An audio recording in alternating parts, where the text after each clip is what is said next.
Les Basidiomycota sont un très grand groupe. On parle d'environ 32 000 espèces réparties dans 1589 genres. C'est aussi un groupe extrêmement diversifié. On y retrouve des symbiotes, des commensaux, par exemple des endophytes, des saprotrophes, des parasites et même des prédateurs. Les Basidiomycota n'ont jamais de zoospore. Les Basidiomycota ont des septa qui divisent l'if en articles. Et une des caractéristiques les plus importantes à connaître sur les Basidiomycota est que ces septa possèdent un pore central relativement étroit. On parle d'environ 100 à 150 nanomètres et qui a la forme d'un beignet. On appelle cette structure un dolipore. Dolium, ça signifie tonneau. Donc, c'est un pore en forme de tonneau. Ce pore peut se fermer complètement ou s'ouvrir et il peut servir de filtre. Il peut servir de filtre parce que le champignon s'en sert, entre guillemets. C'est une structure qui est dynamique.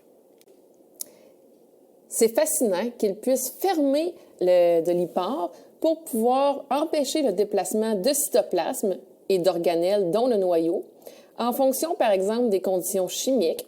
Donc, il ferme plus si plus de glucose ou lorsqu'on ajoute des antibiotiques au milieu.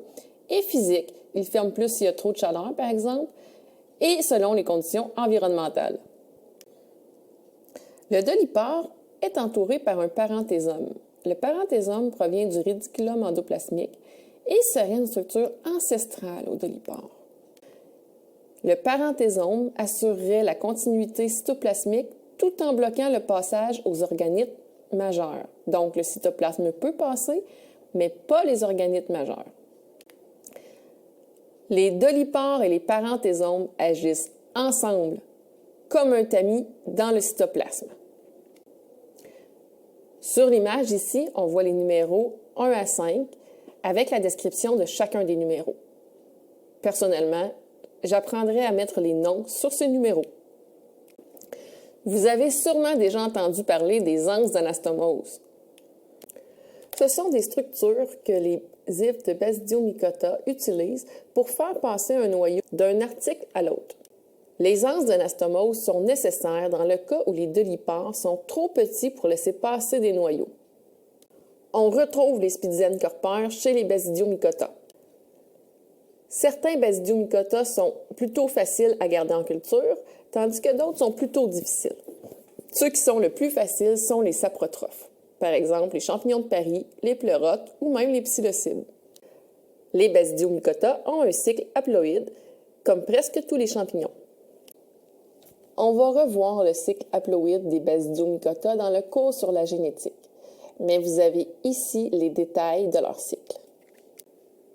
Je vous invite à regarder la vidéo de la prochaine diapositive où vous verrez les détails qu'on voit ici, la présence de basides sous forme haploïde.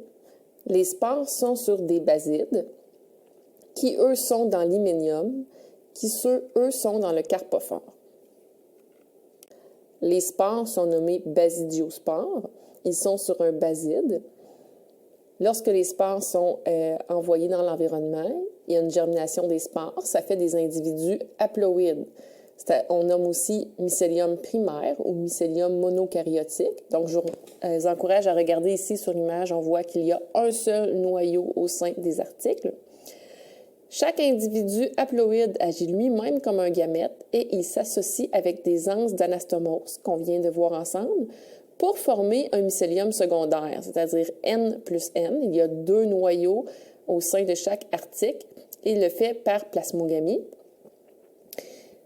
Les ifs s'organisent en mycélium tertiaire, donc c'est important de retenir primaire, secondaire et tertiaire, de pouvoir les identifier sur des images.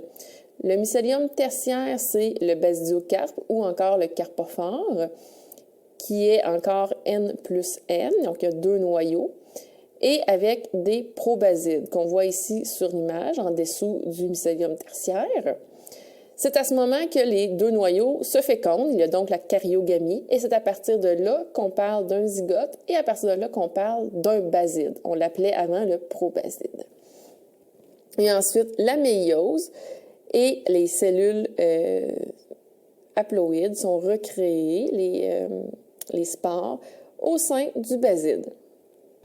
Je vous invite à consolider votre compréhension en cliquant et en lisant les prochaines diapos qui récapitulent ce qu'on vient de dire en vidéo, puis allez sur votre portail de cours dans la section questionnaire pour aller vérifier vos connaissances.